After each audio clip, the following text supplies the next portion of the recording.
My patient Alaraki, 60 years old, married Muslim resident of Barki, housewife, presented to Medicine Unit 3 on 7 August through ER.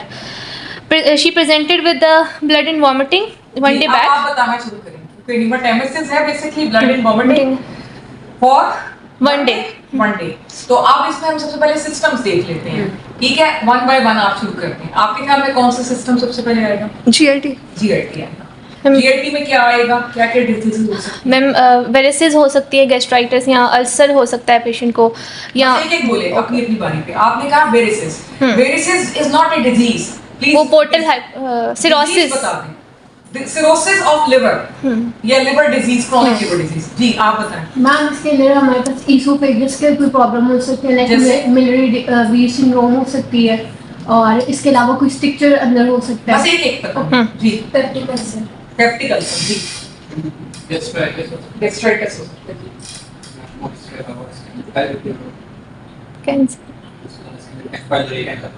वो हो गया ना, pylori जो है वो पेप्टिक अल्सर करता है या गैस्ट्राइटिस करता है। डिजीज बता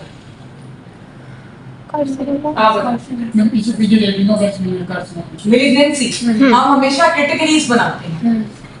मिलिग्नेंसी जो है उसकी category. Next system respiratory. Respiratory के अंदर क्या क्या हो सकता है? रेस्पिरेटरी हम क्यों कह रहे हैं आप बता दें। मैम टीबी में हो सकते हैं विद, क्योंकि लोग अक्सर बच्चे जो है वो हेमोप्टासिस और हेमाटेमेसिस को मिक्स कर देते हैं। तो डिफरेंस क्या है बिटवीन हेमोप्टासिस एंड हेमाटेमेसिस? आप बताएं। मैम हेमाटेमेसिस के अंदर ब्लड जो होता है वो वॉमिट के अंदर आ रहा होता है, और अगर हम हेमोप्टाइसिस की बात करिए तो उसमें स्प्यूटम के अंदर ब्लड। जी दूसरा डिफरेंस, इन दोनों की कंसिस्टेंसी जो होगी ना वो वेरी करेगी। वॉमिटिंग में हो सकता है कि फूड पार्टिकल्स आ रहे हैं, लेकिन जो कफ के साथ ब्लड आएगा उसके अंदर फूड पार्टिकल्स जी आप तीसरा डिफरेंस। कलर में जो जिस पूजा में हो उसमें भी हो सकता है। नो आप बताएं। कलर में चाहिए मैम जो ब्राइट रेड कलर का हेमाटेमेसिस ब्लड जो है वो हेमोप्टासिस में आएगा, जबकि हेमाटेमेसिस कैसी होगी? डार्क। ठीक है जी। अच्छा उसके बाद हेमोप्टासिस की क्या क्या कॉजेज हो सकती हैं? जी आपसे। टीबी हो सकती है। आप मैम कोई मैलिग्नेंसी है, लंग कैंसर, ब्रोंकाइटिस, आप ब्रोंकाइटिस क्रॉनिक ब्रोंकाइटिस। ठीक। अच्छा ये दो सिस्टम हो गए। तीसरा सिस्टम कौन सा इन्वॉल्व हो सकता है? हेमाटेमेसिस के वजह से ब्लड हो सकता है। ब्लड में क्या हो सकता है जो हेमाटेमेसिस का? थ्रोम्बोसाइटोपेनिया पेशेंट को। आप बताएं कैटेगरी क्या है? Thrombocytopenia is one manifestation of myeloproliferative disorder and lymphoproliferative disorder और कोएगुलेशन डिसऑर्डर। ठीक है, वो हेमाटेमेसिस के साथ साथ और क्या करेंगे? लिम्फोप्रोलिफरेटिव माइलोप्रोलिफरेटिव लम्प्स एंड बम्प्स। मैं उसमें शॉर्टनेस ऑफ ब्रेथ आ सकती है, साथ में टीकी आ सकते हैं, और साथ में हमारे पास रिकरेंट इन्फेक्शन आ सकते हैं। ठीक है, अब ये तीन मेन सिस्टम्स आपके हो गए। ठीक है, अब हमने इनसे रिलेटेड जो है वो सवालात करने हैं। हम देखते हैं कि इन्होंने हिस्ट्री में किए हैं कि नहीं किए, क्योंकि आज हम रिवीजन ही कर रहे हैं। जी He presented with bleeding for one day, that is sudden onset, dark black in color and containing blood and blood clots. Vomiting was projectile and 1 to 2 cups, and there was no relieving and aggravating factor. She also gave history of vomiting 6 to 7 months back with an interval of 15 days. That was bright red in color and one per day in frequency. She gave history of no fever. There was no history of blood transfusions and IV abuse. There was no history of yellowing of sclera and dark colored urine, and there was no pedal edema and abdominal pain and abdominal distension, and there was no history of blood in stools. She also gave history that she was not using any NSAIDs, and she gave no history of chest pain, burning after eating, and no spicy food intake. And there was no history of weight loss, anorexia, no alcohol and no smoking history, and there was no spicy food intake or salty food intake, and her bowel habits were normal. And she Also gave history about that she has no sputum and no cough and no dyspnea. There was no weight loss and low grade fever and night sweats, ruling out tuberculosis. She also gave history that she had no weight loss and anorexia and no history of any allergy and breathlessness. On CVS examination, there was no history of lumps and bumps. There was no history of epistaxis, no gum bleeds and no petechia on body, and there was no history of recurrent infections. Then she also gave the history about there was no history of joint pains and swelling and their muscle pains. Their urinary output was normal. There was no urinary frequency and urgency. There was no burning, micturition, and no hematuria and no flank pains. And in the CNS, she gave history of having headaches, dizziness, and blurred vision on and off. And there was no family history of this disease. On medical history, she was non-diabetic, but she was hypertensive and was compliant taking antihypertensive medications. There was no history of congenital blood disorders, asthma, hepatitis B, and hepatitis C. She also has family history of hypertension.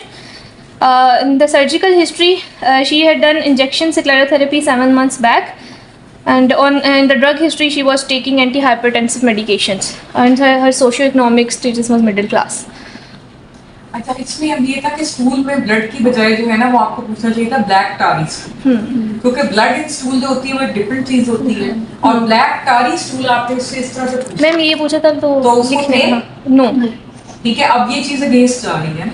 अच्छा, फिर उसके बाद आपने कहा जिसको abdominal distension भी नहीं थी, पीडल स्वेलिंग भी नहीं थी। No ma'am. कोई आपने पूछा कि सिंकपी प्रीवियस हेपेटिक एन्सेफेलोपैथी या सिंकपी एपिसोड? नो, वो भी लेकिन सिर्फ उसने हेडेक और ब्लड विजन के थोड़ा बहुत किया था। फिर उसके बाद आपने ये भी उससे पूछा कि उसने कोई हेपेटाइटिस बी सी के टेस्ट करवाए थे काले यरकान के? मैम पूछा था, उसको नेगेटिव है हेपेटाइटिस बी। हाँ।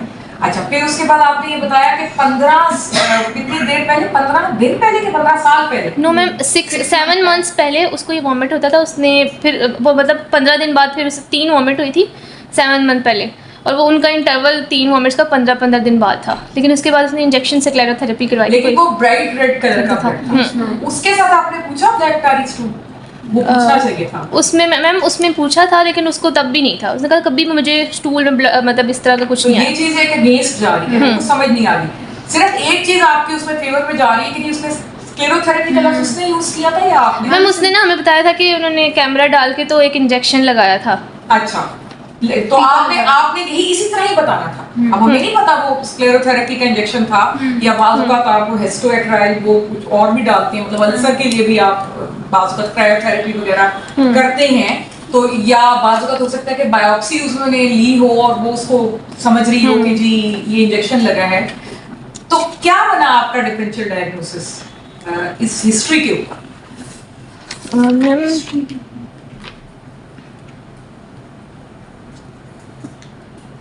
मैम हमने उसकी एग्जामिनेशन भी की थी, लेकिन उसमें पहले आप सबसे बड़ा स्टेप होता है कि आपने हिस्ट्री में डायग्नोसिस करना।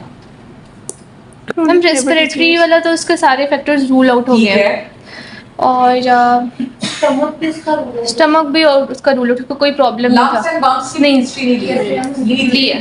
और वो भी नहीं थे, और डीसीएलडी का भी आपको? Yes ma'am. अब ऐसे में जब सिचुएशन इस किस्म की हो कि आपको कहीं से कोई क्लू नहीं मिल रहा, तो आप ये देखते हैं कि आपके यहाँ कॉमन क्या चीज है? आपके यहाँ कॉमन कौन सी चीज है? बताओ, हिपेटाइटिस की कॉमन रीजन क्या है आपके यहाँ? डीसीएलडी। तो आप डीसीएलडी रखेंगे नंबर 1। नंबर 2 के ऊपर आप रखेंगे गेस्ट्राइटिस हो सकता है, टॉन्सिलाइटिस हो सकता है, तो पेप्टिक अल्सर डिजीज हो सकती है। तो फिर आपको ये होते हैं, ये प्रैक्टिकल टिप्स हैं।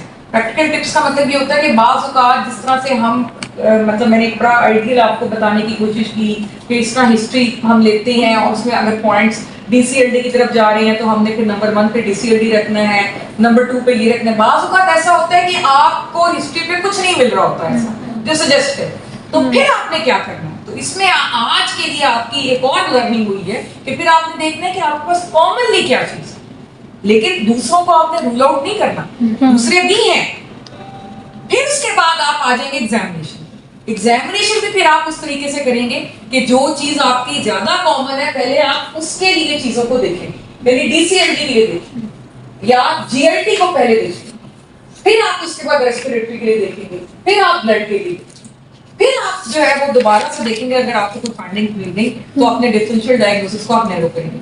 समटाइम्स क्या होता है कि एग्जामिनेशन में भी आपको कुछ नहीं मिलता और जो डीडी आपका ऊपर हिस्ट्री में बना है वही नीचे रहता है, और उस ये प्रैक्टिकल है, प्रैक्टिकली ऐसा होता है कि यार आप क्या करें, फिर आपको फिर इन्वेस्टिगेशंस का सहारा जो है वो लेना पड़ता है। अभी बंद करें।